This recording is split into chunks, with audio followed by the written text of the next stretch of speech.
भारतीय घटनेच्या अस्तित्वात संदर्भातला हा निकाल आहे. हा साधा निकाल नाही आहे ना, चोरी मारी पाकिटमारी नाही ना. संविधानामध्ये ज्या काय आम्ही लिहून ठेवले आहेत, काही अमेंडमेंट्स केलेले आहेत, त्या संदर्भात हा निकाल आहे आणि त्याचं उल्लंघन झालेलं आहे. तरी सुप्रीम कोर्टच्या चीफ जस्टिसना 5 चीफ जस्टिसना चंद्रचूडपासून आतापर्यंतचे या संदर्भात निकाल द्यावा असं वाटत नसेल, याचा अर्थ तुम्ही कोणाच्या तरी घरगडी म्हणून काम करताय.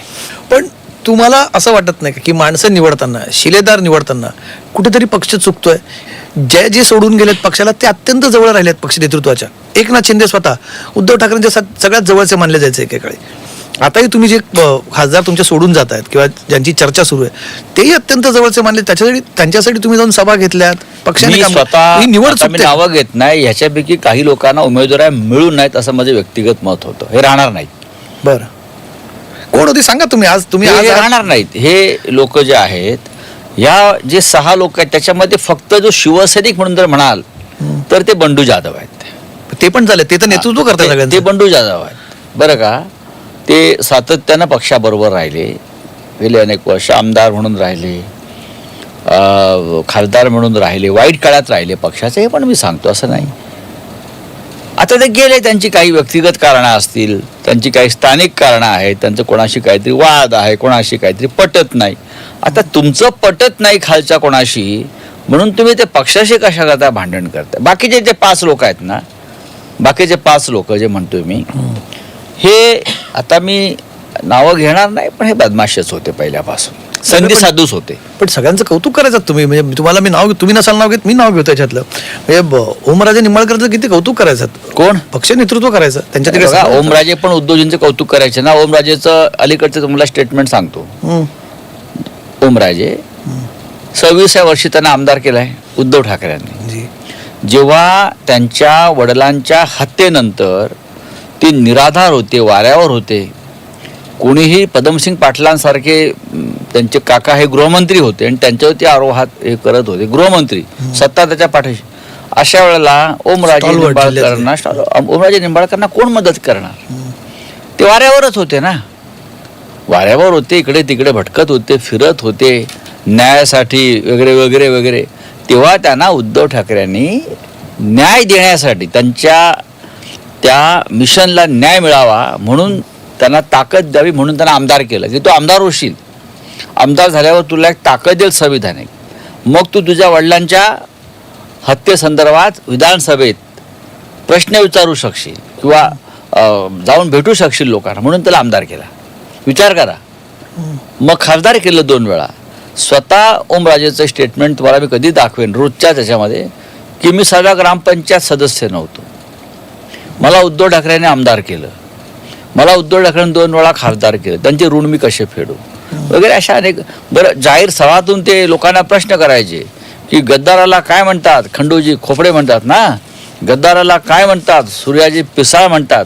मग आता गद्दाराला काय म्हणतात म्हणून ओम निंबाळकरचं नाव घ्यायचं का लोकांनी? मला अजूनही वाटतं की ओम निंबाळकर अजूनही विचार करतील त्यांच्या या भूमिकेचा. आशावादी आहात? बघा, राजकारणामध्ये माणसांना आशावादी असायला पाहिजे. मी तुम्हाला हा प्रश्न साहेब काय विचारतोय, आपण ही चर्चा करत असताना काही वेळापूर्वी तो निकाल आलेला आहे.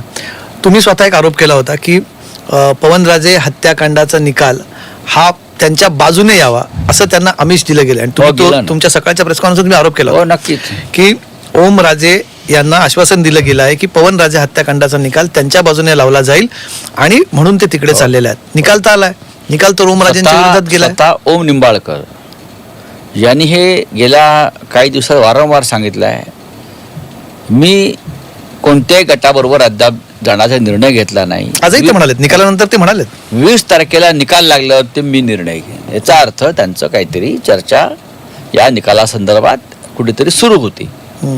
आणि ही माझी पक्की माहिती आहे की जर तुम्हाला निर्णय तुमच्या बाजूने हवा असेल एका हत्येचा त्यांच्या वडिलांच्या, तर तुम्हाला शिंदे गटाबरोबर येऊन सही करावी लागेल. हे 100% मी सांगतोय, ह्याच्यामध्ये काही फेरफार नाहीये. पण तुम्ही तर म्हटलं होतं की त्यांना जसं आम्ही दिलं, पण निकाल तर लागला नाही ना तुमच्या म्हणण्याला. दुसऱ्या बाजूला ही आपापसातली नातेगोती आहे. पदमसिंग पाटलांचे चिरंजीव स्वतः भारतीय जनता पक्षाचे आमदार आहेत. बरोबर ना? त्यांच्या भगिनी उपमुख्यमंत्री आहेत. त्यांच्या एक भगिनी या राज्याच्या उपमुख्यमंत्री आहेत.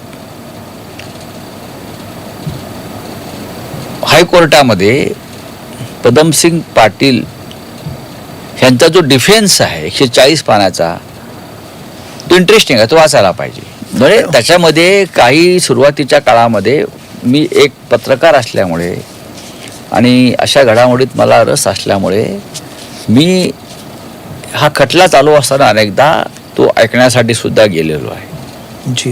हां. आणि हे डिफेन्सचं संपूर्ण जे आहे बाजू ती मी वाचलेली आहे. आता निकाल जो आलाय तो हायकोर्टाचा निकाल आहे. सत्र न्यायालयाचा, अजून हायकोर्टात जायचं. सत्र न्यायालयाचा आहे. जी. बरोबर आहे.